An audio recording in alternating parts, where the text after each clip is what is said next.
मीरपुर नाम के शहर में तेजस अपनी पत्नी नीरू के साथ रहता था।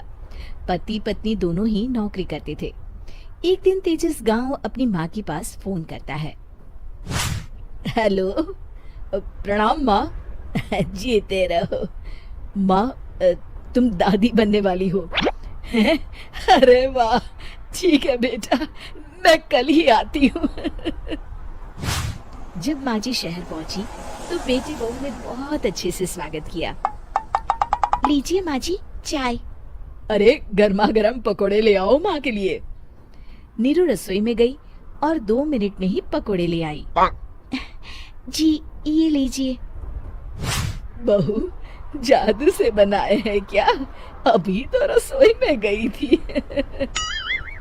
यम्मी। माँ जी, शीला रसोई में पकोड़े तल रही है, मैं बस लेकर आई। हे भगवान, मेरा धर्म भ्रष्ट कर दिया तूने। अब तो गंगा जल से शुद्धिकरण करना होगा। दूसरे दिन, माँ जी मैंने नाश्ता बना दिया है, ऑफिस जा रही हूँ। पर अभी तो घर का सारा काम पड़ा है। शीला आती ही होगी, झाड़ू पोछा बर्तन कपड़े वो सब कर लेगी। हमारे जमाने में घर का सारा काम हम ही करते थे। जी माँ जी, आप बहुत होशियार हैं, मैं घर ऑफिस दोनों नहीं संभाल पाती। तो जरूरत क्या है घर से बाहर जाकर चाकरी करने की? वैसे भी घर का काम खुद करने से घर में बरकत आती है, समझी? पर माँ जी। पर वर कुछ नहीं, इस महीने की पगार मिले फिर ऑफिस बंद है। हाँ। रात को नीरू तेजस से कहती है, सुनिए जी, माँ जी बोल रही थी कि मैं नौकरी छोड़ दूं। वैसे ठीक ही तो है, अभी तुम्हें आराम की जरूरत है। फिर भी आराम कहाँ, शीला को छुड़ाने के लिए बोल रही थी। तो अब 24 घंटे में इतना काम तो कर ही सकती हो। पर जॉब पसंद है मुझे, घर पर मन नहीं लगेगा। अगले दिन जब दोनों ऑफिस के लिए निकल रहे थे, मेरी तो कोई कीमत ही नहीं है इस घर में।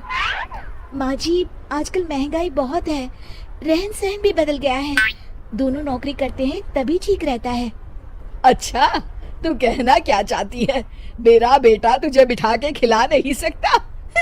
तू ही इस घर का खर्च चला रही है, हैं? नहीं माँ जी, मेरा वो मतलब नहीं था। मतलब खूब समझती हूँ, ये बाल धूप में सफेद नहीं किए मैंने। हाँ।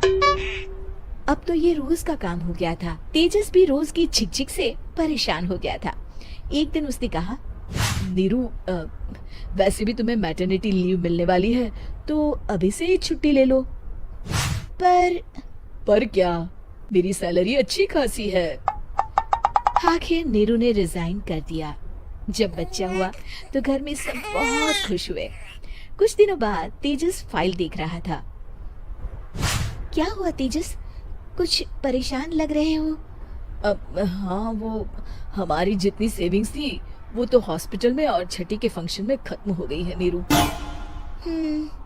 और अभी वैसे मंदी चल रही है तो मैं बोल रही थी कल मुन्ना को हेपेटाइटिस का टीका लगवाना है। नीरू, क्या पोस्टपोन नहीं कर सकते? नहीं जी, बिल्कुल नहीं। अब तेजस को समझ में आ रहा था कि उससे गलती हुई है। पैसों की कमी का असर घर के माहौल पर भी पड़ रहा था। अगले दिन, बेटा मेरा चश्मा और ये दवाइयाँ ले आना, पर्चा देते हुए माँ जी ने कहा। जी। तेजस, मुन्ना के लिए दूध का डिब्बा और डायपर भी ले आना, और ये किराने के सामान की लिस्ट है, इसे भी लाना है। तेजस गुस्से में लिस्ट मरोड़ कर फेंकता है और चिल्लाता है, पैसे क्या पेड़ पर उगते हैं? ये ले आना, वो ले आना। अरे पर ये जरूरत का सामान ही है। वो गुस्से में बिना कुछ कहे ऑफिस चला गया। अरे अरे लंच तो ले जाइए। नीरू दौड़कर डिब्बा पकड़ाती है। एक दिन खाना खाने के बाद, नीरू, अब तो मुन्ना कुछ बड़ा हो गया, तो अब तुम वापस ज्वाइन कर लो ना जॉब। पर इस रिसेशन में जॉब मिलना बहुत मुश्किल है। ट्राई तो करो। फिर मुन्ना? माँ जी है ना, और एक फुल टाइम मेड भी लगा लेंगे।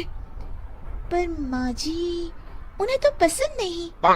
तभी माँ जी वहाँ आ जाती है और प्यार से नीरू के सर पर हाथ फेरते हुए बोलती है, अब मेरी समझ में आ गया बहू, पहले के और अब के समय में अंतर है। तुम काम शुरू करो, मुन्ना की जिम्मेदारी मेरी। मेरी प्यारी माँ जी। ये कहकर नीरू उनके गले लग गई। शिक्षा, परिवर्तन संसार का नियम है, हमें भी समय के साथ चलना चाहिए। उम्मीद है कि आपको हमारी ये कहानी पसंद आई होगी। कृपया हमारे चैनल को सब्सक्राइब करें और सभी अपडेट्स के लिए बेल आइकन जरूर क्लिक करें। और हाँ, वीडियो लाइक और शेयर करना मत भूलिएगा। Bye bye.